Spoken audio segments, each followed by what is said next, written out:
What's going on, friends? It's your boy Danny Brasco Betts, your host here at Pick Profit and Free Pick Guru, getting you a free play today in the Sacramento Kings versus New York Knicks matchup. This one at the Garden. Fans back in the Garden here, and we'll see how these two teams stack up against each other as we dive into some stats.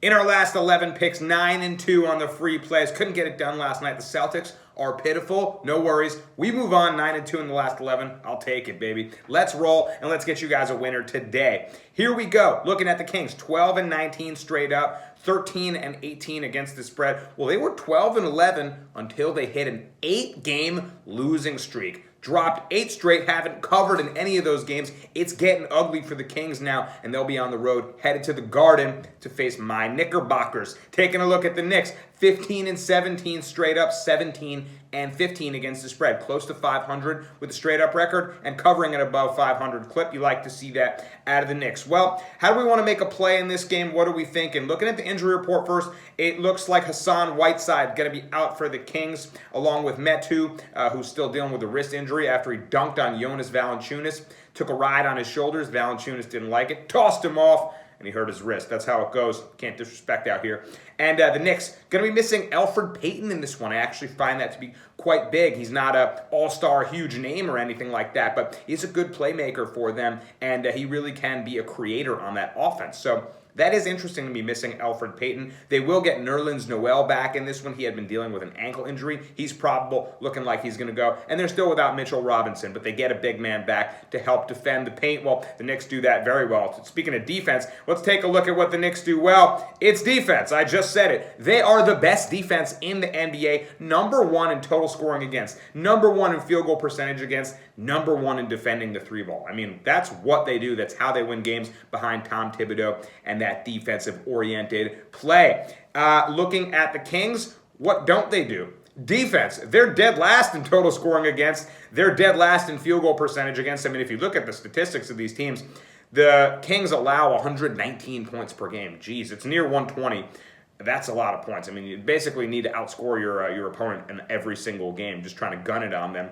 And the Knicks, meanwhile, allowing just 103 points per game. That is lockdown in today's NBA. And, looking at flipping it now and taking a look at the offense as well, let's flip that. Knicks, dead last in total scoring on offense, 25th in field goal percentage on offense, and 19th in shooting the three. Meanwhile, Kings, nothing insane, but 12th in total scoring, top 10 in field goal percentage, and 12th in three-point percentage. So essentially, they stake their team and their wins on being able to outshoot you and outscore you. Looking at the statistics there, Kings putting up about 114 points per game, Knicks just 103 points per game on offense. That's very low in today's NBA. So really the story here is the mismatch in style. Knicks all defensive-minded, lockdown mode. Kings trying to run and gun and outscore you. So how are we thinking these teams shape out? Well, taking a look at the total right now, it is set at 224.5. Feels pretty high for a Knicks game. And speaking of that total feeling high, well, these teams play to the under all the time. When these two teams have matched up, which doesn't happen every single day, of course, they're in separate conferences, but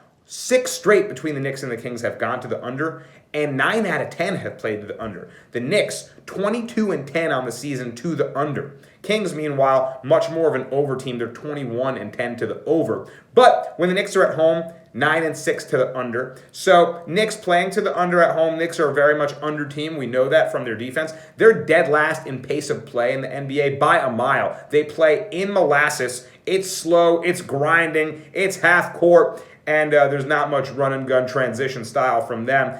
It's by a landslide that they rank last in pace of play. Kings are 9th in pace of play, so they look to push it. They have one of the more faster styles in the NBA. But, in these last few games, the Knicks have been playing to the under in the last 3. They just played Golden State where they lost 114-106, and that game played to the under. So if they're playing to the under against the Golden State Warriors, that's definitely a run-and-gun team that can shoot it out on you and definitely run up the score, and a Western Conference opponent in that as well that I see sort of maybe a little bit similar stylistically to the Kings. Also, missing Elfrid Payton, I think, for the Knicks, as much as they've struggled on offense and their numbers look very low, right, dead last in total scoring, I think they're going to struggle even more without Elfrid Payton. He is really one of their primary playmakers, and he can open things up. He's good at driving to the cup. He can draw fouls. fouls and he can kick to the outside. He's a good passer, smart player, smart playmaker. So without him, I think the ball might stick a lot more. They're going to have to rely on Julius Randle to go for 30 plus here. I want to play the spread, but eventually the Kings got to turn around. I don't know if this is the spot for them here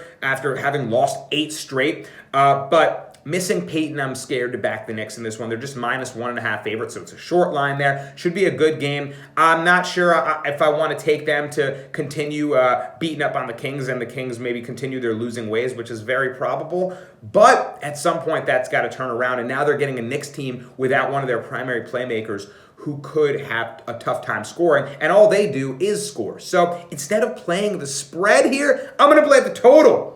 224.5 is a little high. These teams play to the under all the time. The Knicks are going to have to lock down on defense, and that's the way they win games. Kings just in a slump, struggling right now. Under 224.5 is going to be the free pick of the day. We'll play the under here, under 224.5. That's high for a Knicks game, man. I mean, normally we're getting like 210, 215, right? You're going to give me 224.5. I'm going to grab it. Lock it down, Knicks. Kings, play some defense yourself, and we'll hit this thing. Good luck to anyone tailing this bet. Let's go get this bread.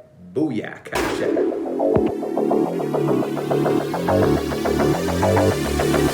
it.